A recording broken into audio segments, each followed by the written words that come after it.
and you really want to embrace those things that make you unique and different.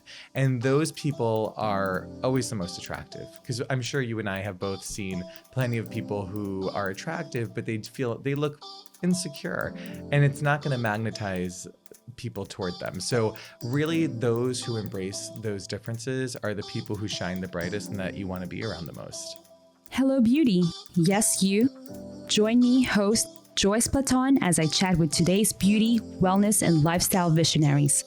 Let's discover their motivating journey together as I merge my love for the art and my passion in revealing one's true inner beauty. Hey there, Joyce Platon here, and welcome to Hello Beauty. Today's special guest is Joey Healy. Joey is a sought-after celebrity eyebrow specialist. He is also known for his product line called Joey Healy Eyebrow Collection and his flagship studio in Fifth Avenue, New York called Joey Healy Eyebrow Studio. Welcome to Hello Beauty, Joey. Hey, Joyce. Thanks for having me back. I'm excited to be here. Oh my gosh, I'm so happy. It wouldn't be a trip to LA without Hello Beauty. Of course. I mean, when you reached out, I was like, heck yeah, you're coming back. It's my second home in LA. And I know we've already talked about it in the first episode. I'm like, I definitely want you back on because you have so many like tips and tricks about eyebrows and of course about like your business. I have more to say, people. And a whole year has gone by. I come out every Oscar season. Oh, that's crazy. Can't believe it's been a year. I know. A year goes by pretty quickly. Yeah. Well, as we're recording this, the Oscars is literally happening. They're starting now. I know. I mean, so bear with us if you do hear some helicopters and honking. It's the paparazzi trying to find Joyce and Joey. Because we are literally recording in the middle of Hollywood right now. Literally in the middle of Hollywood on Oscars night, folks. Yeah. Well, I mean, for the benefit of the listeners who are just joining us and who don't know about you yet, talk to me about what you do, Joey. So I am a celebrity eyebrow expert. No need for the air quotes because it's legit. It's always such a funny thing. But yeah, I work with a lot of Hollywood, and that's actually why I'm here for the Oscars tonight. I am an eyebrow specialist. I've had the brand Joey Healy for this year makes 10 years, which is surprising. I started in 2010.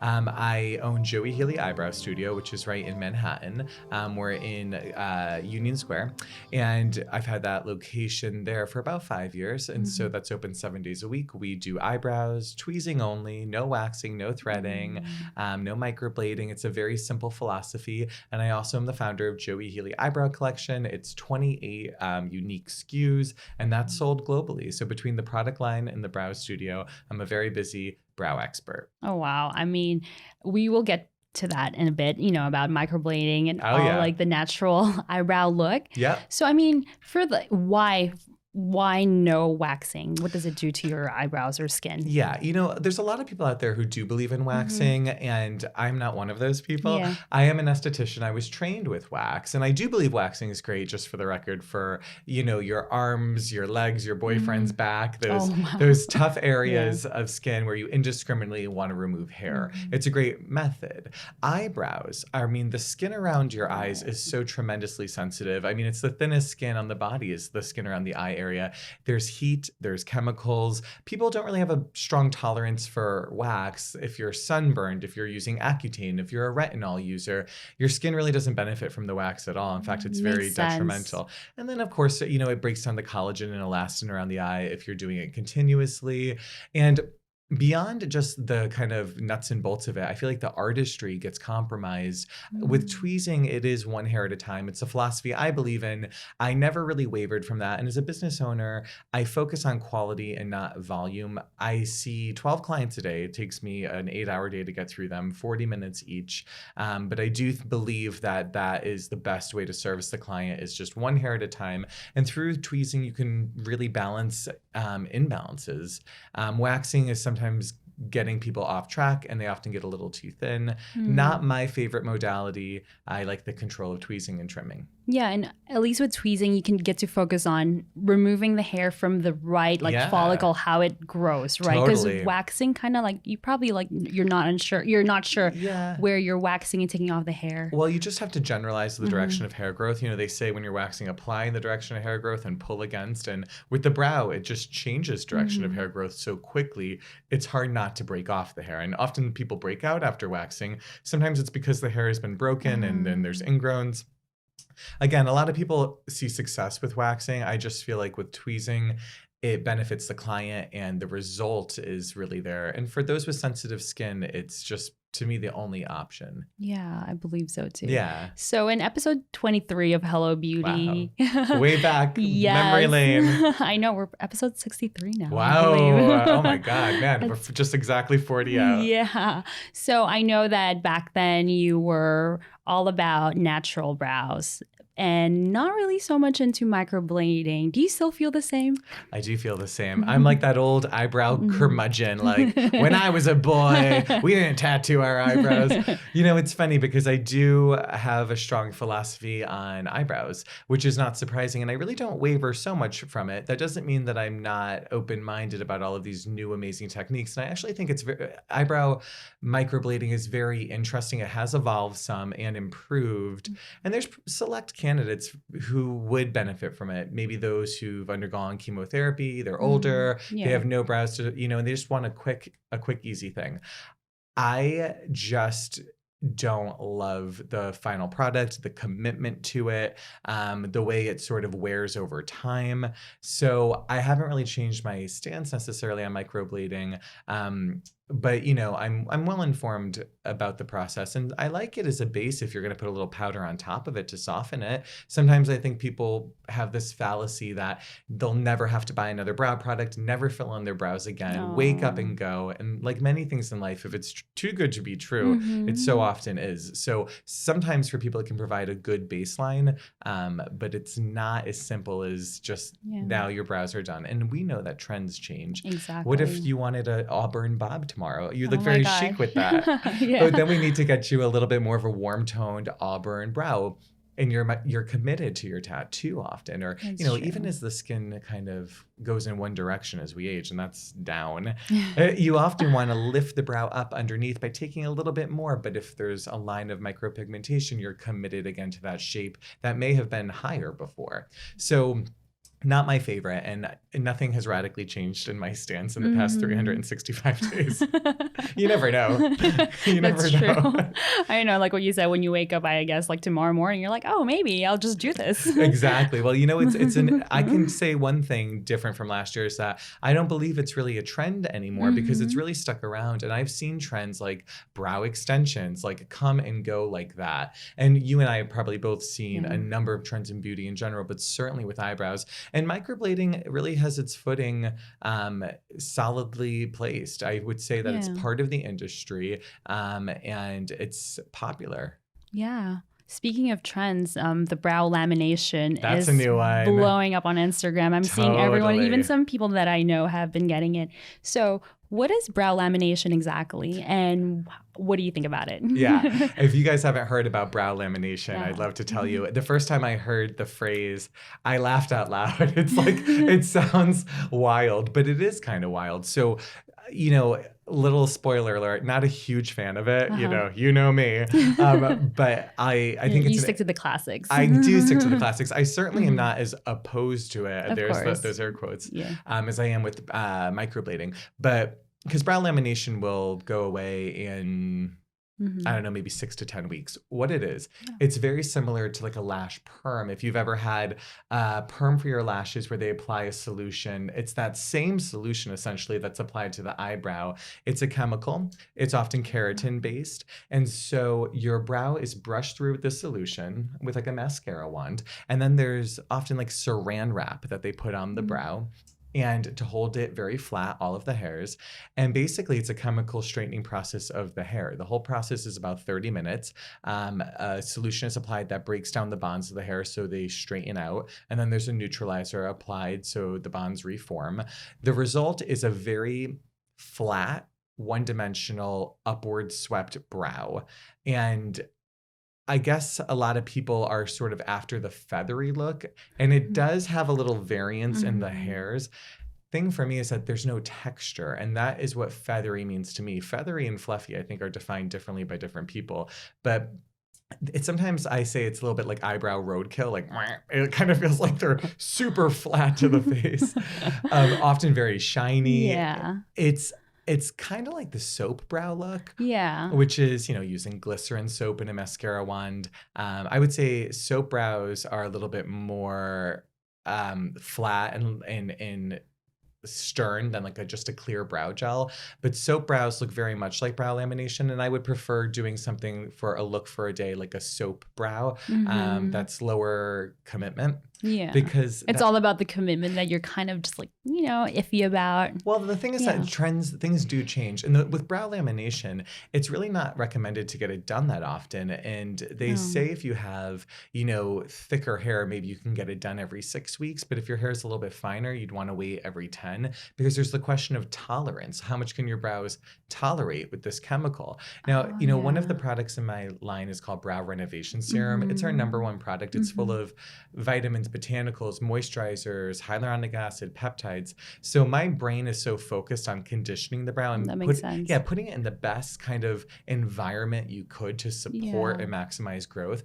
And it's cringy for me to think about like chemical straighteners in the brow, because guess what? Your hair doesn't really like that. That's like if you were going to straighten the hair on your head. And I'll tell you what, that hair is often a lot more resilient than your brow hair. Exactly. So to me, people are always like, how do I stop brow shedding? My brows are reducing at the tail. My brows are getting finer. How do I stop it? How do I stop it? And we go through all these things, even diet or a silk pillowcase.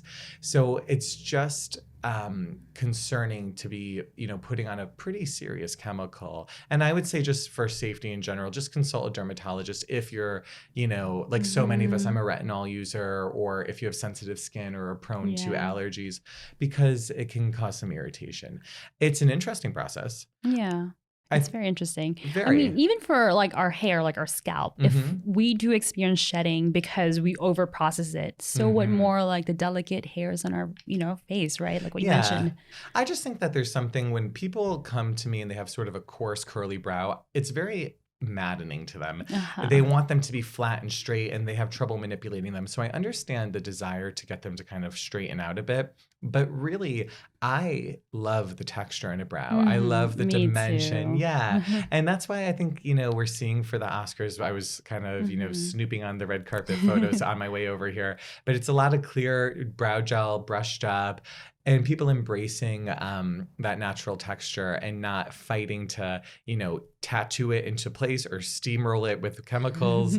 It's just, maybe I'm a little bit of a brow romantic, but I like a nice kind of fluffy brow with dimension. Yeah. No, but I mean, with my experience, I used to have like very sparse eyebrows, but the moment, I know I see your eyes like looking darting around. Left, now I'm getting conscious. Left, right. Yeah, no, but now that the moment I stop fussing over it, even like any part of my body, the more it just like grew and then just like allowed itself to be itself. And now I actually have like an actual shape on my eyebrows without it having to create a shape, Totally. Listen, people often, this is maybe more in the early aughts, but would get their brows done every 2 or 3 weeks. We see clients at the Brow Studio every 4 to 6 weeks. It's not even about overworking them. I think maybe that's this thing in beauty. Yeah. Like if you want beautiful skin, maybe you go out and buy 70 face products. Well, the more stuff you put on your face, we know that that's not necessarily the best for it. Sometimes we have this idea of more is more, and very often it's just kind of less is more. Yeah. And with the brow, I feel like if you are over trimming, over tending to, over tweezing, and these are the methods I do, but they still can really overwork the brow. People very often will do a little cleanup every day on the brow. I think you got to really be careful about that, because you can get into really bad habits and just going for something, even if there's nothing there to really get. You just have to keep it real with yourself. But less maintenance is always the key to rebuilding a brow. And I know there's a thing nowadays too. People actually reshape their eyebrows into looking someone else's eyebrows. Yeah. Well, it's crazy. We're in a celebrity obsessed culture. Yeah. I just did on Instagram this whole story about kind of get the brow look from the Oscars. And I was pulling great celebrity photos for inspiration. Lily Aldridge, Scarlett Johansson, Margot Robbie, Regina King, all these different women with different brows.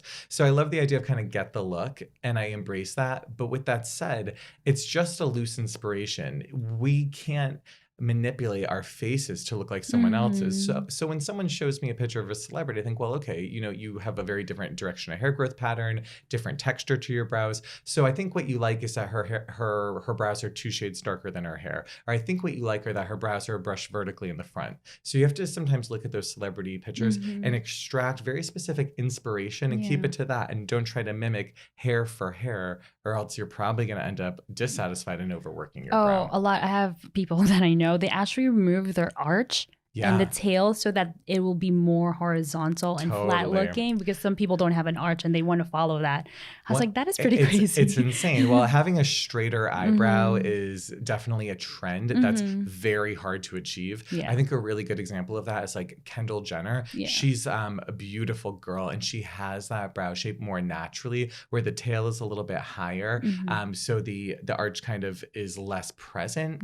And a lot of people want that brow, but it's one of those things it has a lot to do with the muscles around the brow area. And you'd be better off getting a couple units of Botox laterally to lift it than to reshape probably it. What she did. Probably what she did. Right, exactly. Probably what everyone's going to start doing after they hear that. It's funny because Korean beauty is obviously so large in our industry. And with brow trends, they come there really fast and hard. And it's one of those things where everyone wants the same look. So a straighter brow was, just like all the rage about a year ago. And many people were following that trend. It's not even like a trend that you might participate in. It's not a light suggestion. It's like what everyone then does, So there's certain things culturally where people really embrace the trends. And that straighter brow look is hard because if you don't have it, you're going to probably end up putting yourself in a botched position. Yeah, or just having to stress out every day trying to shape your brows and wax it every day for to keep it that shape. Yeah, I also feel like we sort of have what we need in a way with brows. Like really, you have to embrace your own natural shape, and that doesn't mean you can't improve upon it. But in anything with beauty, when we start to really fight what we have, maybe you have big, beautiful curly hair and you're trying to chemically straighten it, or maybe your hair is really straight and you're always trying to volumize it. I think there's a way to lean into what you have to work on improving it, but not to fight it. Because I'll say, if you fight your eyebrows, they fight back and they always win. They always win. I love that. Yeah, it's true. But I love how the culture is, where the culture is going right now. We are seeing more, embracing of our real self and our natural self, which I really love. I love that too. And that really echoes through all parts of beauty, through all parts of beauty altogether. It also makes life a little bit easier. Who wants to be, at the bathroom vanity for an hour and a half every day? It's not the modern woman. It's not the woman I know. It's not the client I have. We have executive women, busy mothers, the people who have a whole day to get to. They don't have time to fuss about all of these small details. So the modern approach, I think, is, clean eating, good skincare, a little mascara, a little lip balm, and that's the modern woman. That's the New York woman, I could say. Oh, I love that. Yeah. I feel like, we should take on more of that here. Yeah. It's a lot of pressure in Los Angeles. I've seen some pretty beautiful people between Beverly Hills and Hollywood today, but then again, it is the Oscars. But there is something about a culture of embracing your beauty. And I think maybe Manhattan is a culture of really on the go, really fast and energetic. It has its flaws too. It's cons, I guess, being at that pace, but it doesn't allow you to maybe get so wrapped up in all of those finer details. And maybe there's an easier sort of sentiment toward general daily beauty. Yeah, I love that. So when you mentioned that the brow lamination looked very flat and steamrolled, and we are all about 3D eyebrows that look very natural, have texture. How do you achieve that? That's a good question. Well, I would say the best thing to do if you feel like you tend to maybe make your brows a little one-dimensional, you want to move away from that. I like pencils, I like pomades, but those can sometimes be a little hard in contrast. I love a good brow powder. Out of all of the products we have, we still sell the most brow powder as a color cosmetic. It's a soft, easy whisper of color that can live behind the brow. I also think that a little bit of tinted brow gel can be helpful because not only does it direct the hair and help you embrace the texture, it envelops each and every hair to make it feel a little bit fuller. So in combination, if you're not sure if your brows are lacking that dimension or you want to seek more of that, a little bit of brow powder to kind of fill in the gaps and a little bit of tinted brow gel to sort of embrace the texture itself. Also, I'd say less trimming. A lot of times with trimming, and I love to trim a brow, and I do have, a wonderful scissor in the collection that's very precise. I do like to trim hairs on an angle, one hair at a time, and sort of layer them. There's often this idea that we should comb our brows up and then cut straight across. That to me denies them of their texture. Brows should all have a little bit of that variance in their line. And so when you do trim the brow, maybe trim the longest one, maybe trim a 1/16 of an inch. Don't cut them in half. Don't cut them to a quarter of their size.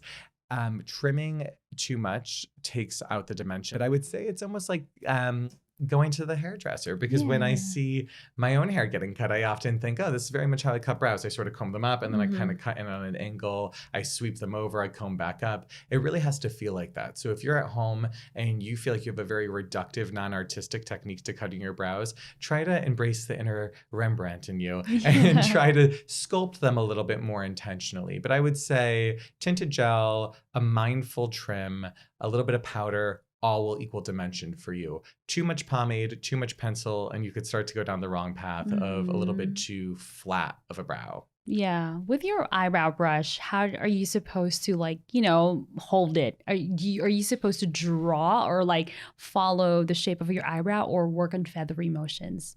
So with the pencil? Oh, with the powder. With the powder. Okay, with the powder. I would say that the first thing I do with powder is I go in with the angled portion of the brush. Our brush is boar badger hair blended together, cruelty-free, stiff angle, not fluffy, not floppy. That's important. Nice, stiff, natural hair.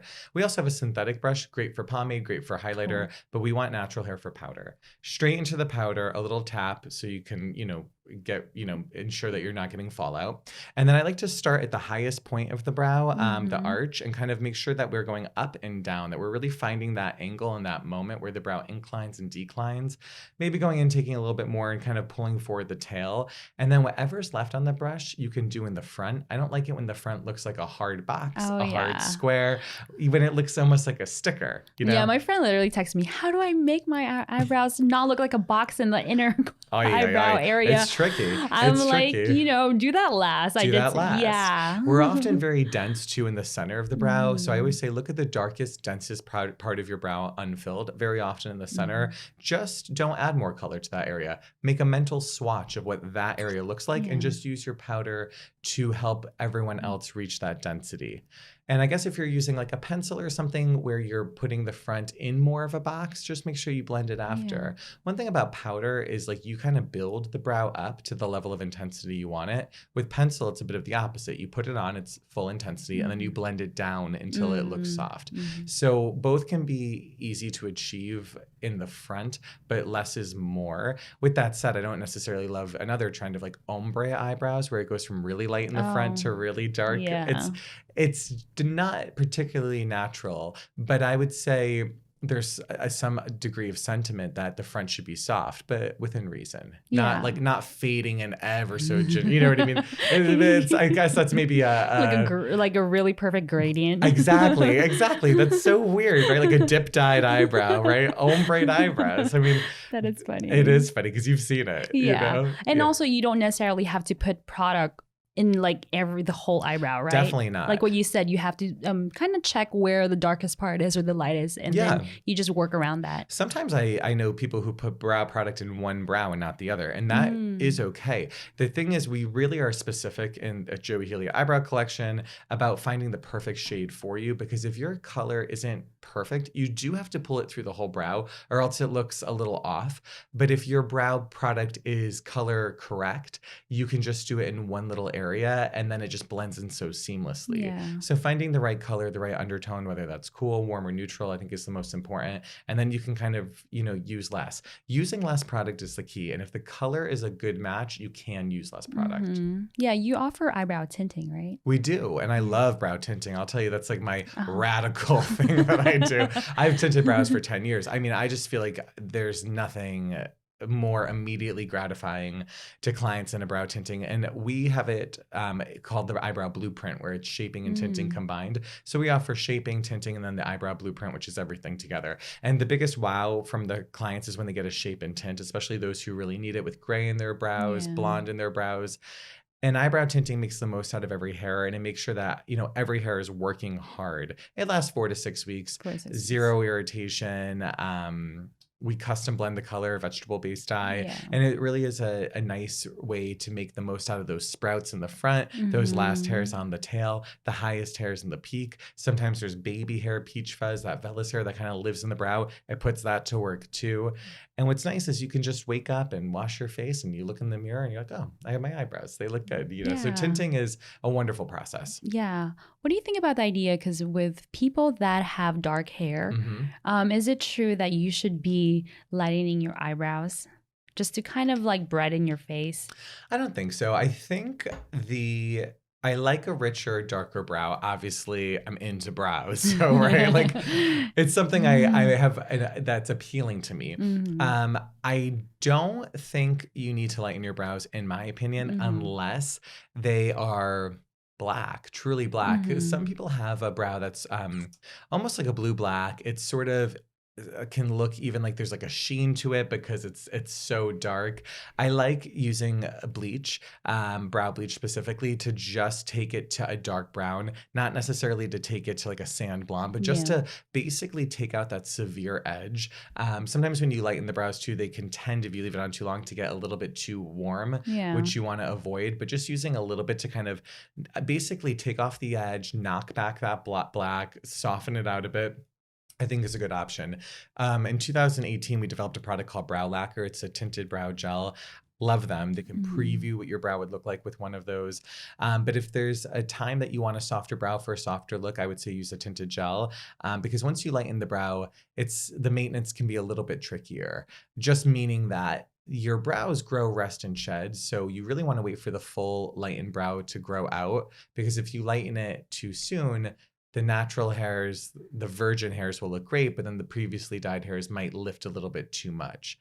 So I don't have these hard and fast rules. Sometimes magazine editors want these little sound clips of your brow should always be 2 shades lighter if you have dark hair and opposite if you have light hair. Yeah, well, because I've also seen some makeup artists, they purposely make the eyebrows like brown if the model has like brown, like dark hair. Yeah. I mean, it's really, I think, has to do a lot with your eye makeup too, because there's moments where even a white blonde eyebrow looks good with a smoky eye. It's just sort of sometimes a look, right? And we're also simultaneously, along with the Oscars and Fashion Week right now, and so we're seeing a lot more extreme beauty looks. I like the idea of playing with the color. Tinted gel is a really easy peasy, believable way to get that done.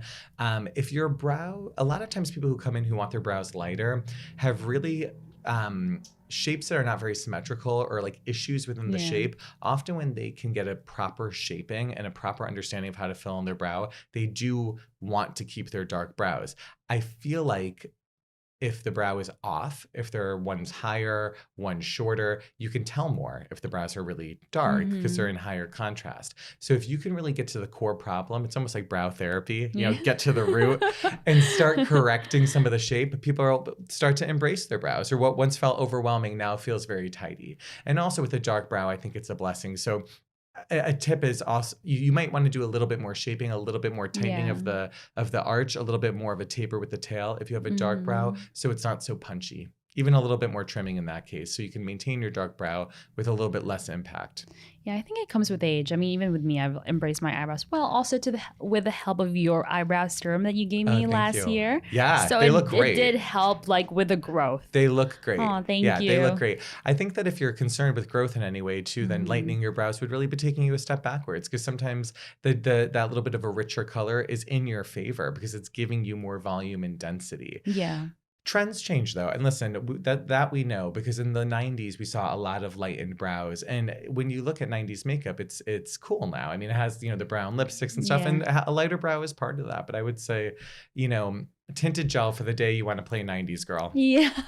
I think for me, what I would do is keep my eyebrows natural, but then if you like makeup, we could be fun with it. Totally. And just do and try whatever looks we want. But at the end of the day, you're able to remove it and not be so committed, like what you said. That's what it's there for. Makeup should be fun. Yeah. That's why I'm a little bit of the Catholic school principle with eyebrows, because I think, well, you really want to be kind to them, because you and I both know that as time goes on and as we age, we've seen this with clients, we've seen this with ourselves, but your brows are less impactful. So you really want to be protective of them. You really want to watch out for them, like your brow's guardian angel. But if you want to have fun, you could do whatever. You can conceal your brows with your concealer so it looks like they're completely not there if you really want to. But I would say something that's of a stronger commitment than that is a little bit of a caution sign for me. Yeah. So I mentioned earlier that right now the Oscars are happening. Yeah. So what do you foresee the 2020 trends on eyebrows?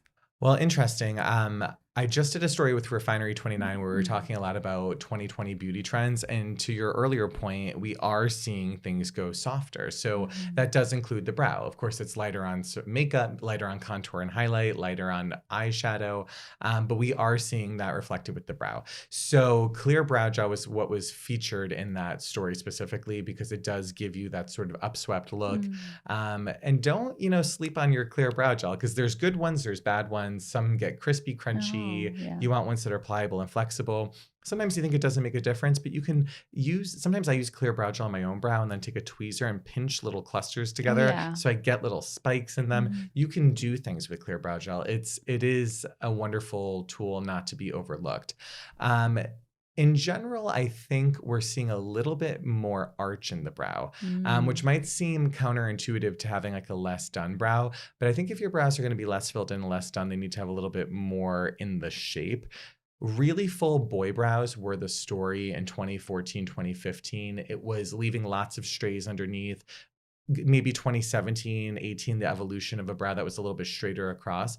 But now people are not so scared to get in there and get a little bit more arch because it really does open up the eyes. So I don't think we're hearkening back to a day where they're dangerously thin, the 70s, the 90s, the early aughts, but we are seeing a brow that's a little bit more tailored that can hold up on its own without the heavy use of color.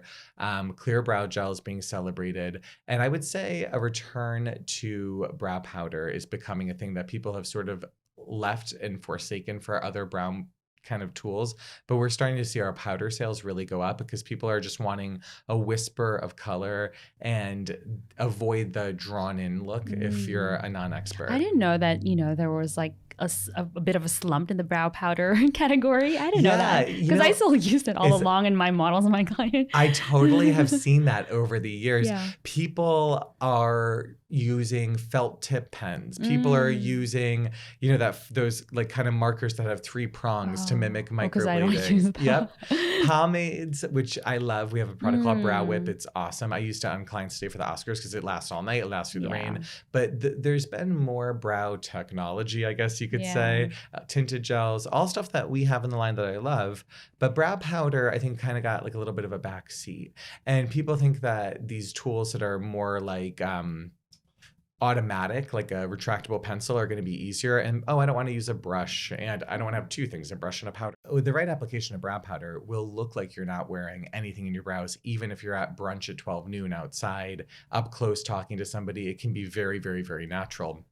So I think that the slump that you weren't aware of is unslumped. So don't worry. I'm happy you didn't lose sleep over it. My gosh. Brow powder, clear brow gel, a little bit more arch, and just a refinement of the boy brow with less product. Yeah, but ever since you gave me your brow powder, I've been using it ever since, like, on myself every day. Good. I'm so happy to hear it. That color is quite unique to that raven tone because it's charcoaly, which seems scary, almost like it's a soft black. But with a soft application, you get just like a little ashy dusting, and it just supports the brow. A little goes a long way. Yeah. I mean, I even use it as an eyeliner. It's amazing to do that. It's eye safe. It's great. Yeah. Like I wet it. Yeah. I wet my brush and I use it as an eyeliner. It's a wet, dry powder, so you certainly can. It's actually nice when your products can multitask like that. Yeah. No, I love it. A desert island product, and it lasts forever too. I believe in like a little goes a long way and a good value with the size of your product. Definitely. So I asked this question from every guest, and I know you already know what this is, but I want to hear your thoughts again.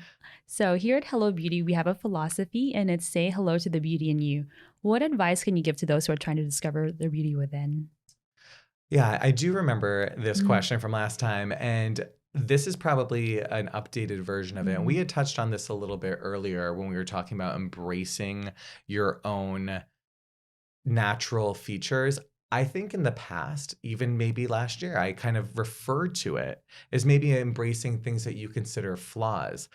I don't think that we could even consider things flaws anymore. It's like just part of who you are. So if your brow has a scar in it, instead of, going on Yelp for looking for 20 microbladers, maybe that's part of your brow story. Everyone has a unique one. So I would say just the general theme of not being combative with your individual features and not just accepting, but celebrating them. It is the old adage of beauty. It's the beauty is coming from within, and you really want to embrace those things that make you unique and different. And those people are always the most attractive, because I'm sure you and I have both seen plenty of people who are attractive, but they look insecure, and it's not going to magnetize people toward them. So really, those who embrace those differences are the people who shine the brightest and that you want to be around the most.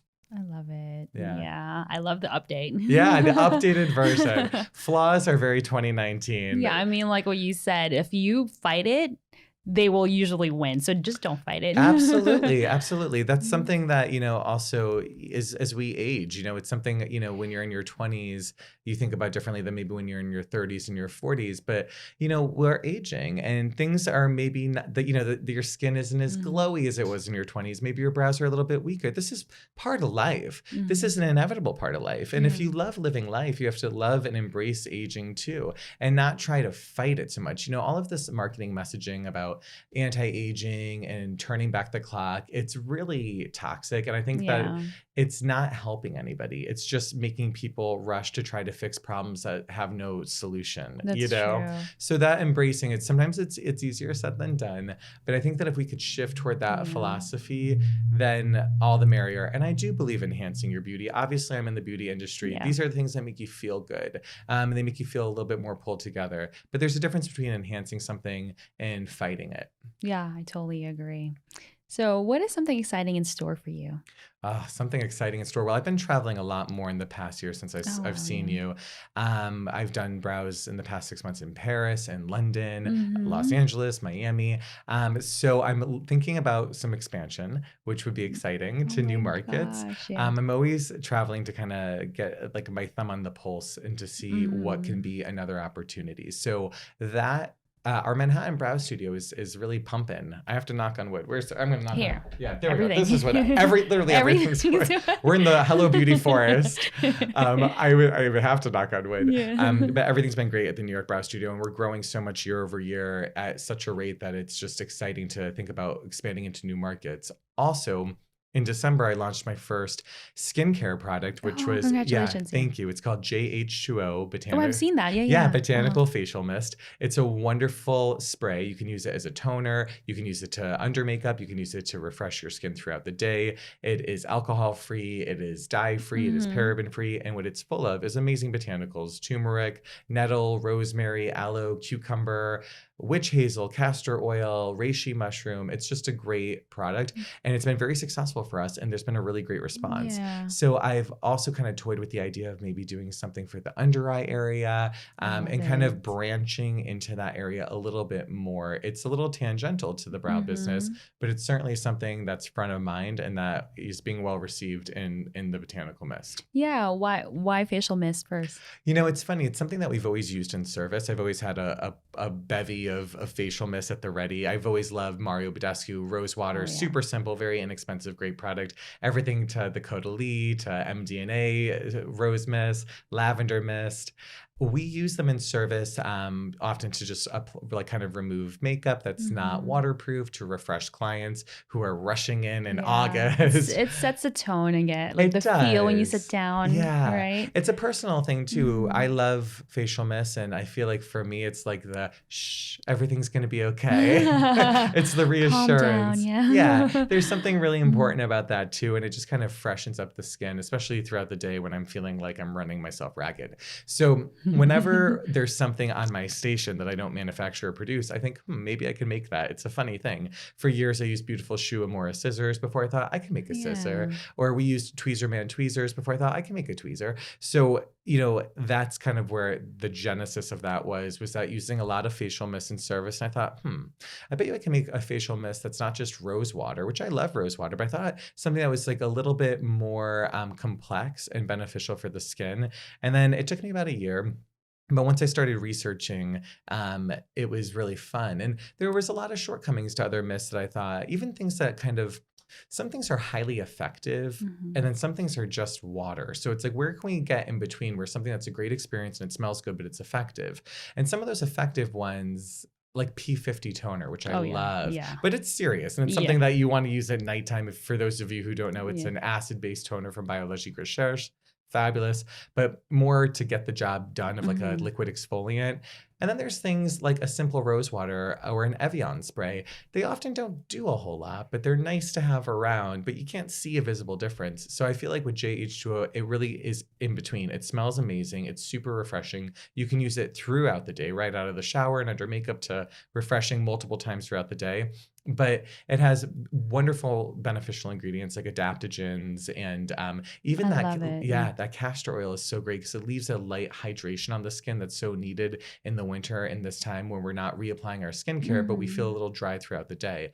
And a lot of those products have a lot of alcohol in them. I love that JH2O is alcohol free because naturally that just kind of strips the skin. So it's a wonderful product. It's $28, which was nice to offer it at a decent price because sometimes, in the market, they go anywhere from $7 to maybe $170. Oh my gosh. Yeah, I know. They can get crazy. That's crazy. My previous guest actually mentioned that castor oil is good for like hair growth. It is. It's another thing where it's good for like it's good for your brows. I know. I thought that might be a bit of a stretch where I'm like, this facial mist will make your eyebrows grow.